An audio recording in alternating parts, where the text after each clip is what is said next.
Caitlin Clark isn't just Nike's next big bet. She's the full reset. After years of backing Aya Wilson with lackluster results, Nike has gone all in on Clark, allocating 3 times the budget and giving her total creative control over her debut shoe. And it's not just about appearances. Clark's been deep in Nike's R&D labs, personally testing and fine-tuning every technical feature, from traction patterns to adaptive cushioning. If you're here for the real story and not the filtered version, subscribe. And if you're sticking around for the next meltdown, you better definitely subscribe. Insiders say her input has created a shoe unlike anything previously released in women's basketball. And that's exactly the point. She's not following a template. She's rewriting it. With projected sales topping $100 million in year one and pre-sale demand already through the roof, Clark's shoe is poised to become a cultural and financial juggernaut. Meanwhile, Wilson's product line, stripped of promotional support, serves as a cautionary tale about what happens when elite talent fails to translate into consumer buzz. Clark's rise isn't just about being better on the court. It's about being bigger off of it. Nike's message is clear. Future investment follows momentum, not legacy. Caitlin Clark didn't just get a shoe deal. She didn't just get her own campaign. She got the entire building. What used to be Nike headquarters now looks more like Caitlin Clark HQ. The Beaverton campus has been completely overhauled in her image. We're talking floor-to-ceiling branding. Her face, her logo, her signature slogan, from anywhere, everywhere from the elevators to the cafeteria trays. Employees are walking around in Clark design gear. Her logo is on walls, on packaging, on internal documents. Her influence runs deeper than the surface. It's embedded into the infrastructure. And in case it's not clear, that space? It used to belong to Aya Wilson. Now, there's not a trace of her left. Aya Wilson was once Nike's top woman in basketball. She had the resume. MVPs, a championship, Olympic gold, Defensive Player of the Year. She had the game, and Nike gave her the platform. But that campaign is over, completely. Ads gone. Products marked down. Her signature line is now sitting in clearance sections at Foot Locker and Dick's, buried behind general releases and outlet leftovers. Stores are cutting prices just to move pairs. Internally, it's not just a phase-out. It's a full deletion. Her presence at Nike's headquarters has been systematically erased. Her promotional materials have been stripped down, her name removed from branded conference rooms, and any trace of her affiliation with the brand scrubbed from public-facing platforms. And in her place, Clark, fully integrated, completely dominating. But this isn't just about aesthetics. Nike isn't throwing money at Clark for the sake of hype. They're making a calculated investment, a serious one. The budget allocated to Clark's 2026 signature shoe triples what they spent on Wilson's entire campaign. Not triple per year, triple total. That tells you everything about where Nike is placing its bets. Clark's shoe isn't being rushed out to meet demand. It's been in development for months, with her directly involved in the design process. She's in Nike's most exclusive R&D labs, working side by side with engineers. Not just trying on prototypes, but actively influencing the materials, the traction pattern, the cushioning setup, all of it tailored to her game. This isn't a vanity project. It's the most technically advanced women's basketball shoe Nike has ever created. She's using pressure mapping, biomechanical testing, and real on-court data to inform the build. There are reports of her participating in lab simulations to fine-tune impact zones. The goal isn't just to make a cool-looking shoe. It's to make one that performs at the highest possible level. And Clark is driving that process. That kind of access, that kind of influence, it's not normal. Nike doesn't just hand that level of control to rookies. It doesn't hand that level of access to anyone unless they believe it's a long-term, legacy-defining partnership. And clearly, they do. Clark isn't just being positioned as a player with promise. She's being positioned as the future of Nike basketball. Not just the women's division, the entire basketball division. And it's working. Her unreleased shoe has already gained traction with NBA stars. Stephen Curry has been spotted in a Clark-exclusive colorway before it's even launched. That's unheard of. Historically, women's shoes don't even get picked up by other women in the league, let alone elite male players. But Clark's brand is breaking those boundaries. She's crossing over markets in a way that no woman in basketball has done before. Meanwhile, Wilson's shoe? Not only did it fail commercially, it failed culturally. Outside of Bam Adebayo, her own partner, few athletes wore it. The campaign never took off. The design didn't resonate, and it just didn't move product. That disconnect between her elite status on the court and her limited commercial reach became too big to ignore.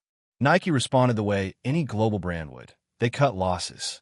And Wilson's reaction reportedly didn't help. Internal sources say she was upset, understandably so, but rather than working with Nike to find a solution, she demanded emergency meetings. She allegedly sent combative emails, tried to pressure executives into reversing decisions, and fought to regain the spotlight. It didn't work. In a corporate environment that prioritizes smooth collaboration and strategic alignment, Wilson's reported behavior was interpreted as unprofessional. Combined with underwhelming retail performance, it sealed the decision. Nike didn't just scale back, they dropped everything. Clark, on the other hand, offered everything Wilson didn't: brand clarity, public support, positive media attention, and technical collaboration. Her social presence is clean. Her interviews are polished. She's punctual, strategic, and deeply engaged with her fan base. She doesn't have to force relatability. It's already there. That relatability, that cultural resonance, is what makes her so valuable. And the market reflects it. Analysts are projecting that Clark's first signature shoe could pull in over $100 million in revenue during its first year. That number puts her in the realm of top-tier men's releases. Not just for women. Period. It's a potential paradigm shift in how signature lines are viewed and valued in women's sports. Retailers are already planning midnight launches. Resellers are forecasting massive spikes in aftermarket prices. Some stores have reported unprecedented pre-sale signups before a single commercial has even aired. This isn't hype. It's market validation. Clark's shoe isn't just about footwear. It's about changing the rules. For Nike, the pivot from Wilson to Clark isn't just a shift in focus. It's a shift in strategy. They're no longer investing based solely on accolades. They're investing based on momentum, presence, and emotional connection. Clark is younger. She's a media magnet, and her appeal goes far beyond traditional basketball fans. She's not just a player. She's a media personality, a digital brand, and a business asset. Nike's overhaul of their headquarters is symbolic of a broader shift in women's sports. It's no longer just about being good. It's about being culturally undeniable. Wilson's legacy, while decorated, couldn't survive the business pivot. Her marketing campaign lacked the energy, the numbers, and, critically, the flexibility. Clark brought all three, and more. Her success won't just redefine Nike's women's strategy. It'll push other brands to act. If her shoe does what it's projected to do, other companies like Adidas and Puma will be forced to look at young, charismatic women athletes as serious headline talents, not niche investments. And that's the real story here. This isn't just about two players. It's about a cultural shift, one that's being broadcast in full color across the most powerful sports brand on earth. Caitlin Clark now has her own empire inside Nike. Wilson doesn't even have a shelf. The message to every athlete watching: perform on the court, but show up everywhere else too. Because the brand isn't just what you wear. It's who you are. So what do you think? Did Nike make the right call? Was Clark's takeover inevitable? Or did Wilson deserve more? And what does this say about how women's sports are evolving in real time? Drop your thoughts below. Share this with someone who still thinks MVPs can't get benched in business. Like it if you're tracking the rise of the new era. And subscribe to stay locked in on the power moves, pivot points, and marketing meltdowns shaping the world of sports and pop culture. Because Caitlin Clark didn't just get a shoe. She got the throne. Let's be honest, this isn't just a sports story anymore. It's a takeover. Caitlin Clark has pulled off one of the most dramatic power shifts we've ever seen in the endorsement world. And the craziest part? It didn't take long. She went from college superstar to Nike's centerpiece so fast, they didn't even bother pretending it was a slow transition. One day, Aya Wilson was the face of Nike women's basketball. The next, she was off the homepage, out of the campaigns, and marked down in the clearance bin. The rollout wasn't gradual. It was a clean cut. And that's what makes this so brutal. Because if you're Aya Wilson, this isn't just losing a contract. It's losing status, losing territory, watching your legacy get overwritten in real time. Nike didn't just pick a new athlete. They restructured their entire identity around Caitlin Clark. And here's the thing. Clark hasn't even played a full WNBA season yet. She hasn't won an MVP. She hasn't lifted a championship trophy. She hasn't led a team to the promised land. But Nike doesn't care about that. They're not playing the stats game anymore. They're playing the momentum game. Cultural capital, visibility, hype, viral energy. That's the currency now, and Clark is loaded. She brought the kind of numbers that can't be ignored. Packed arenas in college. Boosted viewership across platforms. Turned highlight reels into viral content. You don't need a title to sell shoes if the world is already watching your every move. And that's where Wilson couldn't keep up. For all her accolades, and there are many, she never cracked through to the cultural level Clark did. She dominated on the court, no question. But outside the arena, her brand just didn't resonate. Nike gave her the platform. They built her a campaign. They handed her a signature shoe. And when the shoes hit shelves, they didn't move. Inventory piled up. Engagement dipped. Retailers had to slash prices just to clear out stock. And once Nike saw that trajectory, they pulled the plug. That's how fast it shifts. And let's not sugarcoat what came next. Wilson's response behind the scenes, according to reports, only sped up her exit. Emergency meetings, confrontational messages, pushback on the shift in attention. Sources inside Nike didn't see it as fighting for her spot. They saw it as being hard to work with. And that's the red flag brands don't touch twice. In today's landscape, athletes aren't just ambassadors, they're collaborators. They're expected to contribute, communicate, and cultivate public goodwill. And Clark? She's checking every box. Nike's not just giving her creative input, they're giving her the lab. She's working with research teams on a shoe that's being described as the most advanced in the history of Nike women's basketball. We're talking adaptive cushioning systems, custom traction tuned to her play style, even pressure sensors used during test drills to identify stress points. And she's not just a participant in the process. She's leading it. That's unprecedented access. And Nike isn't hiding it. They're proud of it. This isn't a quiet collab behind closed doors.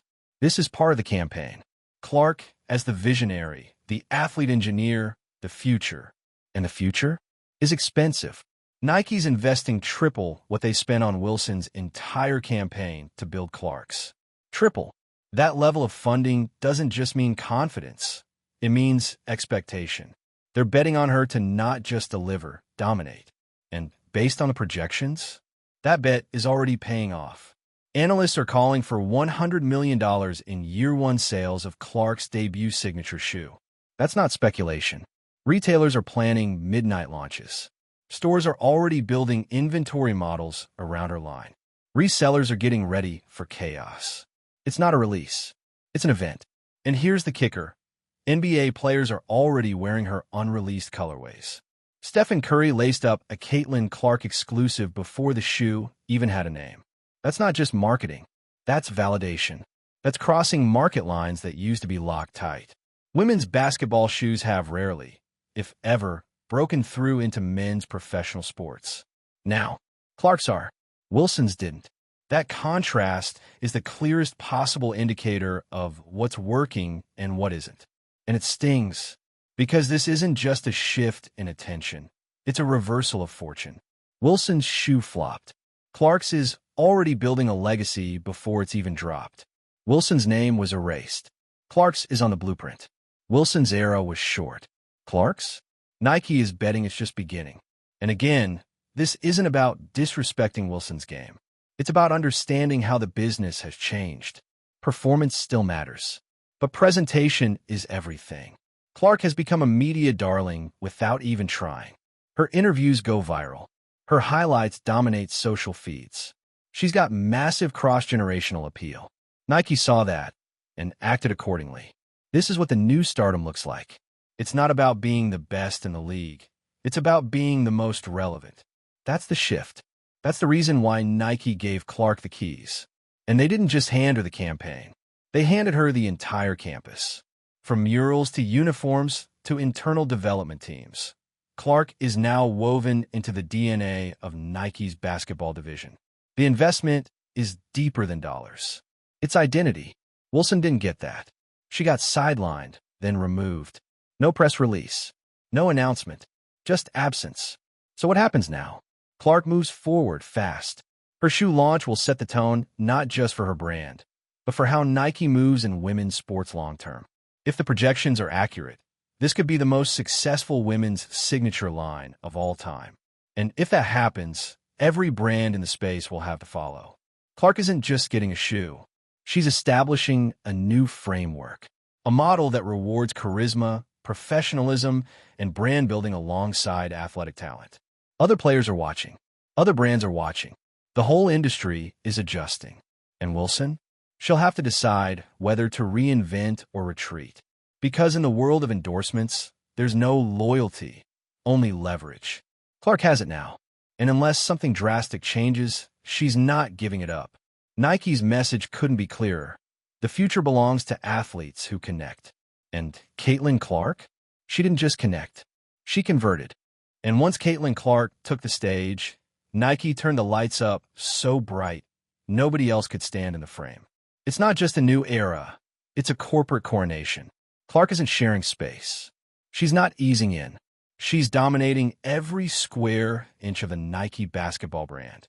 And the way it's all unfolded, it's one of the most unflinching pivots we've seen in sports marketing, especially on the women's side. Nike didn't hesitate. They didn't try to balance Clark's rise with Aya Wilson's presence. They didn't split the spotlight. They cut Wilson out. Clean. Cold. Completely. And that's not speculation. That's fact. Nike's internal marketing materials? Scrubbed. Her ads?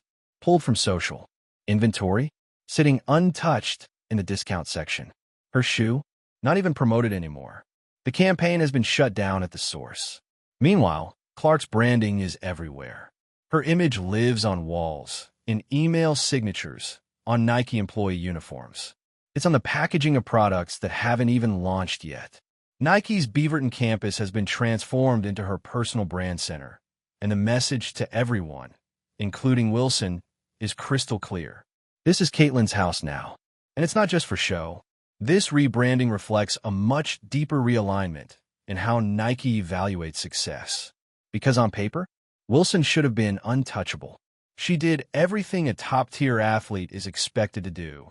Won MVPs, led a dynasty, claimed Olympic gold, dominated both ends of the court. But none of that translated into commercial traction. Her shoe didn't sell. Her campaign didn't land. Consumer engagement was tepid, and media buzz was non-existent. Nike gave it time. They gave it space. They gave it resources. But when the receipts didn't match the results, they pivoted, and fast. And Wilson's response to being sidelined only widened the gap. Sources say she demanded meetings, pushed back hard on the shift, and sent emails that rattled more than a few nerves internally. Nike doesn't respond well to chaos behind the scenes. They want athletes who reflect stability, vision, and growth. Clark has given them exactly that.